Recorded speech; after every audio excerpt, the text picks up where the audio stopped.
In the beginning was darkness, and then there was light. But where did that light come from? Okay, right now it's coming from that light over there. But, I mean, does it really matter where the light's coming from? Surely as long as there's light, you can see, right? Well, okay, if it's coming from over there, then you can't really see my face. But when it's starting to come from over there, you can see half my face. That's okay, right?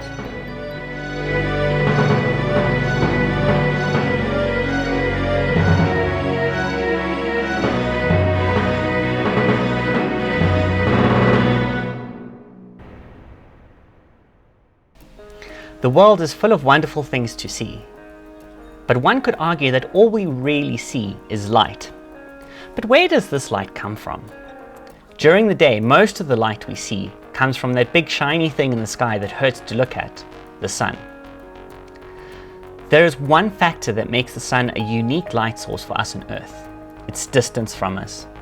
The sun is Okay, so I started geeking about spacey stuff here, but I then realized it's probably a bit overkill for this video. So all you really need to know is the sun is really, really, really, really far away. light source. But why does this distance matter? Well, let's have a look. Take a light source, a torch, a lamp, a cell phone screen, anything you have at hand, and hold it really close to a surface. Take note of how brightly it illuminates that surface.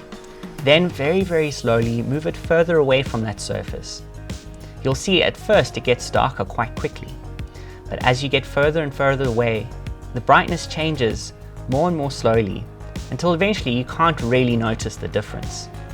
In fact, it follows this graph. Interestingly, our perception of sound intensity, visual quantity, and almost everything else also follows this curve. If you want to find out more about that, Vsauce made a great video that I'll link in the description. This curve is called an inverse exponential or an inverse square curve. Thus, the way the brightness changes with distance to the light source is known as the inverse square law.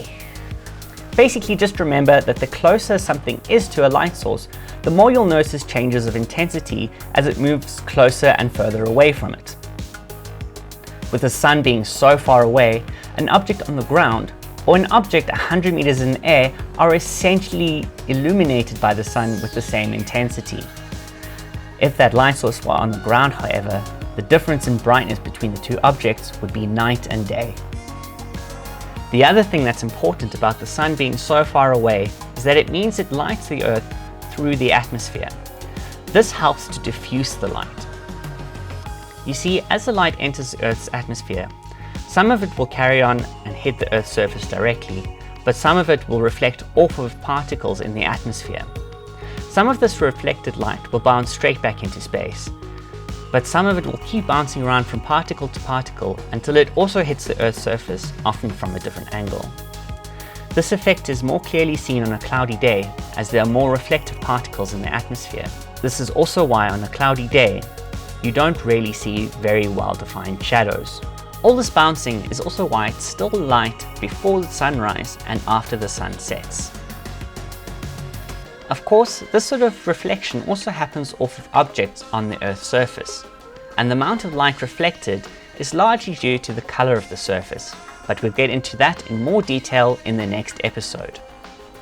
All this bouncing is why instead of objects that are getting directly hit by light being visible and everything else being completely dark, we generally get pretty soft shadows where places are only getting hit by bounced or diffuse light.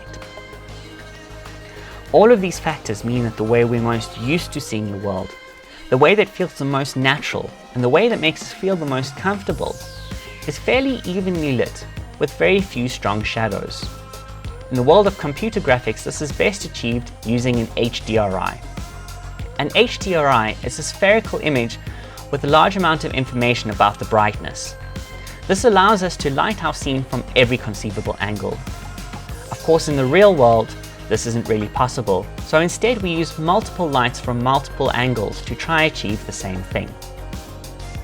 Of course, we're not always after creating a completely realistic lighting state, but Understanding how we're used to seeing the world means that we're not creating a state that just doesn't look real, but allows us to invoke specific reactions or emotions in an audience. So now that we understand a bit about why angles are important, let's have a look at some of the angles and how we can use them in our lighting design. To help with this, I'd like to introduce my assistant, Suzanne. With Suzanne at the center of the stage, let's first have a look at front lighting. Most of the time, the audience will be watching a performance from one angle, through the fourth wall, as they say.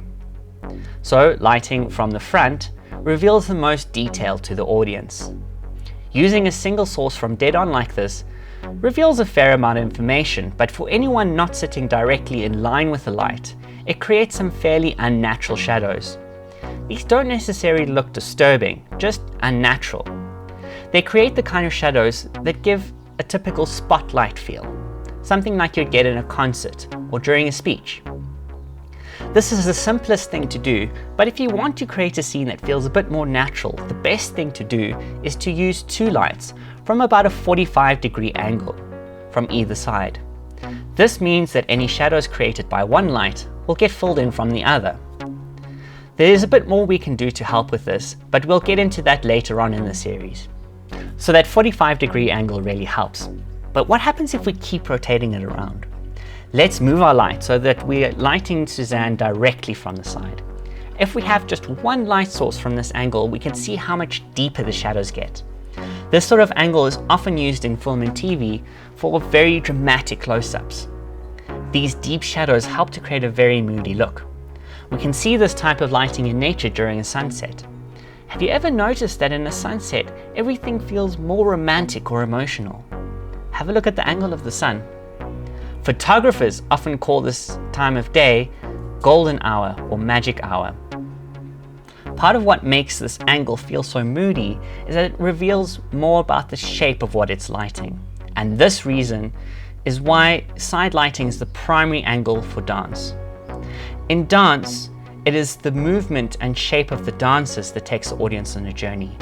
Emotion is communicated through shape and form rather than the detail and facial expression.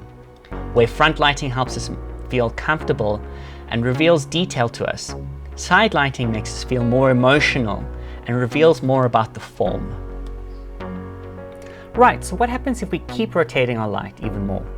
What we end up with now is backlighting. Backlight is great for creating a sense of mystery and suspense.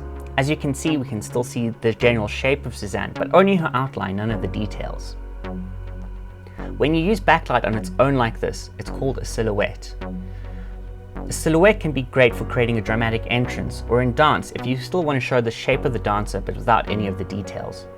Starting off your scene with the silhouette can really create a sense of anticipation and allows you to give the audience a sense of satisfaction when you eventually reveal the details by adding light in from another angle. The other great thing that backlight gives you is this halo effect. This helps you to give context to the subject. The only time you'd really see lighting like this in the real world is at night. So by using primarily backlighting, you can tell the audience that the scene is taking place at night. You can also give context in more abstract ways, but we'll talk more about this when we go into color. So if we keep rotating any further now, we pretty much end up with a side angle, but from the other side. But what if we rotate in a different direction? Now, as we rotate our light around Suzanne, we end up with a new angle, a top light. Top lighting can do some of the same things that we've spoken about that backlighting and side lighting do. Top lighting, much like backlighting, can help to give context to your subject. In fact, I normally use a combination of a top and a backlight for this purpose. And like side lighting, top lighting can also reveal some detail but with very deep shadows. On its own, it doesn't reveal form in the same way that side lighting does, but it can help to give an extra dimension to something lit from the side. However, the unique characteristic of a top light is that it's really good at isolating a subject. Lighting from virtually any other angle will light the subject and then continue to go on lighting or cast a shadow on whatever else is on the other side of that subject. This is what we're used to seeing, but what if we want to create a sense of isolation or give the idea that there's not a lot of space to work with, or just that there's something up there that's making a light. This is what a top light is really great at doing. Top light also creates unique shadows on a face. These shadows give the idea of another worldliness, possibly an angelic one, but definitely not something that we're used to seeing. You can use these shadows to try to communicate a sense of divine intervention, or that these things or people over here are separate. They're not part of our world. So if top lighting creates a sense of otherworldliness, what if you flip that upside down? What if we have light coming from below the subject? Well, bottom or foot lighting also create a sense of otherworldliness. In fact, I would say even more so. You see, if we have a single light source coming from above, it might create some unnatural shadows. But if we fill those in from the front or the side, then that's basically doing the same thing as the sun at midday. Flip that on its head and have a strong light source coming from underneath. That's not something I see in my day-to-day life. With the typical Western idea of otherworldly things coming from above being good and otherworldly things coming from below being, well, not so good, you can start to get an idea of what sort of ideas you could communicate with these angles. The other key difference between a top angle and a bottom angle is the kind of isolation you get. Both still will only light the subject, but with the top angle, you'll also light the floor around the subject. So with the bottom angle, you won't get the edge of the light containing or isolating your subject. However, most of the time you use a footlight, it'll be more of a front light but from a low angle, sort of a combination between a front and a low angle. This of course will still create shadows and light things behind the subject. In truth, a lot of the time you'll be working with a sort of hybrid angle like this. What I've taken you through today are just the main angles where things really change and create unique characteristics in the way they light a subject. Every point between these main angles will just give you a varying blend of these different characteristics. Besides which, like I said in the beginning, you're almost always going to be using many different angles, each one not just creating their own simple idea, but working together to create a whole journey of evolving and interacting ideas. A journey created not just with angles, or even just through lighting, but a journey that the show as a whole is centered around, created by each element in the production.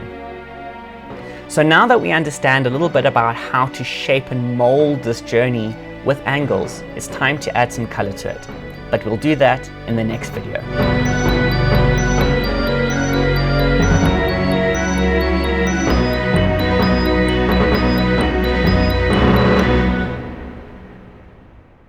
Hey YouTube, thanks for joining me today. If you liked the video, please give it a thumbs up. And if you want to see more like it, please consider subscribing or even supporting me on Patreon. If you head over to patreon.com/BMLD you can support me for just $1 a month. That means that I can put more time and resources into creating these videos. And in return, you can be part of an exclusive community where you get all my content ad-free, priority response to questions, and you can even influence my future videos. I really want to keep making these videos and keep them for free for everyone to see. So if you can afford to support, please do, so that those who can't can still keep watching them for free.